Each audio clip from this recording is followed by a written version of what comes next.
అందరికీ నమస్కారం. ఉద్యోగులు, పెన్షనర్లకు సంబంధించిన వాస్తవమైన అప్డేట్స్ కోసం మన ఛానల్‌ని ఫాలో అవుతుండండి. సబ్స్క్రైబ్ చేసుకోండి. వీడియోస్ మాత్రం లైక్ చేస్తూ ఉండండి. ఇక విషయంలోకెళ్తే కేంద్ర ప్రభుత్వం అయితే ఈపీఎఫ్ఓ ఉద్యోగులకైతే తీరని అన్యాయం అయితే చేస్తుంది. అసలు మినిమమ్ పెన్షన్ పెంచాలి. కానీ ప్రతి బడ్జెట్‌లో అసలు ఈపీఎఫ్ఓ ఉద్యోగులకు మాత్రం మొండి చెయ్యే చూపిస్తుంది కేంద్ర ప్రభుత్వం. ఖచ్చితంగా ఈసారైనా మినిమమ్ పెన్షన్‌ని పెంచాలి. అదేవిధంగా ఈపీఎఫ్ఓ ఉద్యోగులకు అన్ని రకాల ప్రయోజనాలు కలిగించే విధంగా కేంద్ర ప్రభుత్వం నిర్ణయాలు తీసుకోవాలని చెప్పేసి ఉద్యోగులు, పెన్షనర్లందరూ కూడా భావిస్తున్నారు. ఇంకో ముఖ్యమైన విషయం చూస్తే ఏటీఎం నుంచే పీఎఫ్ డబ్బులు డ్రా చేసుకోవచ్చు. వచ్చే ఏడాది నుంచి ఈ విత్డ్రా సౌకర్యం అమల్లోకి వస్తుంది.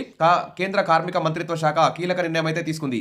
ఈపీఎఫ్ఓ సబ్స్క్రైబర్లకు సులభతరమైన సేవలు అందించడానికి ఈ నిర్ణయం తీసుకున్నట్టు తెలిపింది. ఇప్పటికే ప్రారంభమైన యాప్ అప్గ్రేడింగ్ పనులు అంటూ కార్మిక మంత్రిత్వ శాఖ కార్యదర్శి సుమిత్ర దావ్రా వెల్లడి.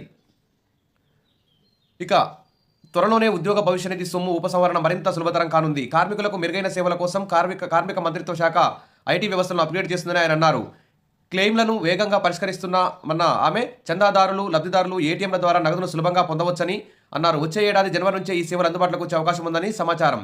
చందాదారులకు మెరుగైన సేవలు అందించాలని కేంద్ర ప్రభుత్వం నిర్ణయం తీసుకుందని, ప్రతి 2-3 నెలలకు ఒకసారి ఇందులో పురోగతి గమనించవచ్చు. జనవరి 2025 నాటికి మరిన్ని మార్పులు వస్తాయని ఆశిస్తున్నాను అని కార్యదర్శి సుమిత దావ్రా పేర్కొన్నారు. ఈపీఎఫ్ఓ సేవలను మరింత మెరుగుపరచడం సహా ఖాతాదారుల జీవన సౌలభ్యాన్ని మరింత పెంచేందుకు ప్రభుత్వం కృషి చేస్తున్నారు.